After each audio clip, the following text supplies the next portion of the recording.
नमस्कार, मैं रितेश आनंद सूचना एवं जनसंपर्क विभाग से। और आज हम हैं राजस्व एवं भूमि सुधार विभाग में। विभाग के कार्यों को लेकर समीक्षा बैठक की गई और हम जानेंगे विभाग के प्रधान सचिव से कि इस बैठक में क्या बातें हुई। पिछले 2 दिनों से माननीय विभागीय मंत्री के द्वारा राजस्व एवं भूमि सुधार विभाग के विभिन्न कार्यक्रमों एवं योजनाओं की समीक्षा की गई है। समीक्षा के दौरान जो माननीय मंत्री के द्वारा निर्देश दिए गए हैं उनका हम लोग अक्षरशः पालन करेंगे। विशेष तौर पर माननीय मंत्री जी के द्वारा ऑनलाइन म्यूटेशन, ऑनलाइन लगान, पूरे राज्य में जो भू सर्वेक्षण प्रारंभ होना है, इसके अलावा भू नक्शा का पब्लिक डोमेन में डाले जाना, 7 निश्चय के जो कार्यक्रम हैं उसके अंतर्गत विभिन्न प्रकार की संस्थाओं के लिए ज़मीन की व्यवस्था करना, इसके साथ साथ अभियान बसेरा और अभियान दखल दहानी, इस विषयों पर विशेष तौर पर तवज्जो दी गई है और उसको हर हाल में अपने समय पर पूर्ण करने का निर्देश दिया गया है। ऑनलाइन म्यूटेशन और ऑनलाइन लगान जमा करने का कार्य जो है वो पिछले वर्ष 8 अक्टूबर 2018 से पूरे राज्य में प्रारंभ हुआ है और इन 3 महीनों में करीब 6,30,000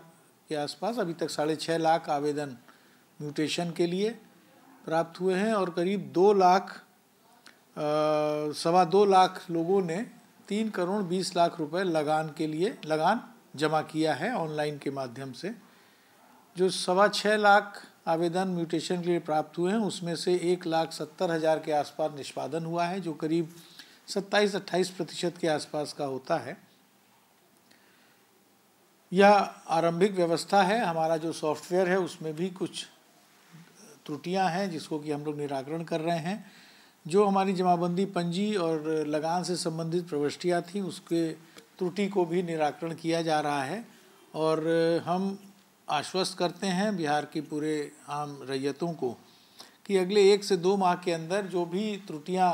रजिस्टर 2 के डिजिटाइजेशन में और इस सॉफ्टवेयर में हैं उनको दूर कर लिया जाएगा और शीघ्र ही जो ऑनलाइन म्यूटेशन के संबंध में जो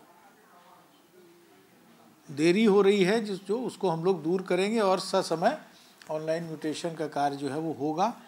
और जैसा कि माननीय मंत्री जी ने बताया है कि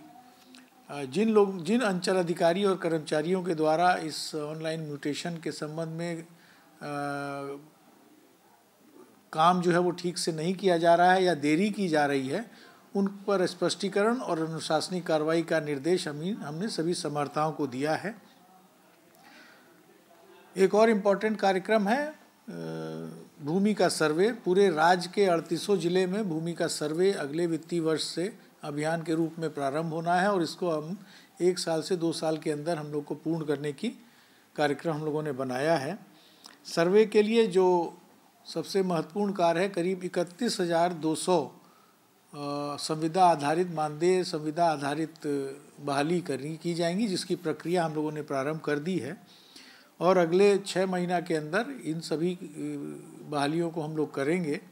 और उसके बाद जैसे ही निर्वाचन के उपरांत हम लोग सर्वे का कार्यक्रम, प्रशिक्षण इत्यादि सब हम प्रारंभ कर देंगे और हमें आशा है कि अगले 1 से 2 साल के अंदर हमारा पूरे राज्य का सर्वे कंप्लीट हो जाएगा। आज एक बहुत महत्वपूर्ण दिशा निर्देश माननीय मंत्री जी द्वारा दिया गया है कि जो हमारे कैडेस्ट्रियल सर्वे, रिविजनल सर्वे और कंसोलिडेशन चकबंदी सर्वे के जो हमारे नक्शे हैं उन सबको हम लोगों ने डिजिटाइज करा लिया है, उसको अब हम पब्लिक डोमेन में आम आदमी के व्यू के लिए हम लोग डालने जा रहे हैं और उनका सख्त निर्देश दिया गया है और हम लोग इसको फरवरी के अंत तक पब्लिक डोमेन में डाल देंगे। 7 निश्चय के अंतर्गत चिकित्सा महाविद्यालय, अभियंत्रण महाविद्यालय, पॉलिटेक्निक, ITI और अन्य जो हमारे संस्थाएं हैं जो खोले जाने हैं अवसर बढ़े आगे बढ़े के अंतर्गत, उन सबको अधिकतर संस्थाओं के लिए हम लोगों ने ज़मीन उपलब्ध करा दी है और जो बाकी बची है उसको अगले 15-20 दिन या 1 माह के अंदर हम लोग उपलब्ध कराने का प्रयास कर रहे हैं। अभियान बसेरा और अभियान दखल दहानी भी विशेष रूप से पिछले कई वर्षों से चल रहा हो, इस वर्ष हम लोगों ने इस पर विशेष ध्यान दिया है। अब करीब करीब 70% तक जो भूमिहीन लोग थे, जिनके पास गृहस्थल नहीं था, उनको भूमि उपलब्ध करा दी गई है, और शेष बचे जो हैं उसके लिए भी भूमि की व्यवस्था जिला स्तर पर हो गई है। और मैं समझता हूं कि अगले इस वित्तीय वर्ष के अंत तक, मार्च 2019 तक, हम 100% इसकी उपलब्धि हासिल कर लेंगे। अभियान दखल दहानी के अंतर्गत भी वैसी ज़मीनें जिन पर कि कोई लिटिगेशन या वाद से रोक इत्यादि नहीं है, उन सब पर हम लोगों ने दखल दहानी करा दी है। और वैसी ज़मीन जिस पर कि किसी न्यायालय में केस चल रहा है या स्थगन आदेश है, उसके संबंध में भी हम लोग एक नीति निर्धारित करने जा रहे हैं। जिला स्तर से उसकी रिपोर्ट मांगी गई है और इस पर भी हम लोग शीघ्र ही निर्णय लेंगे। माननीय मंत्री जी के द्वारा बहुत से अन्य योजनाओं में भी दिशा निर्देश दिए गए हैं, खासकर एग्रीकल्चर सेंसस के संबंध में जो हमारे कर्मचारियों के अधियाचनाएं दी गई हैं, उन संबंध में भी हम लोगों ने अग्रेतर कार्रवाई की है। और मैं आश्वस्त करता हूं कि राजस्व एवं भूमि सुधार विभाग शीघ्र ही जो भी इसकी योजनाएं हैं उसमें 100% उपलब्धि प्राप्त करेगा। धन्यवाद।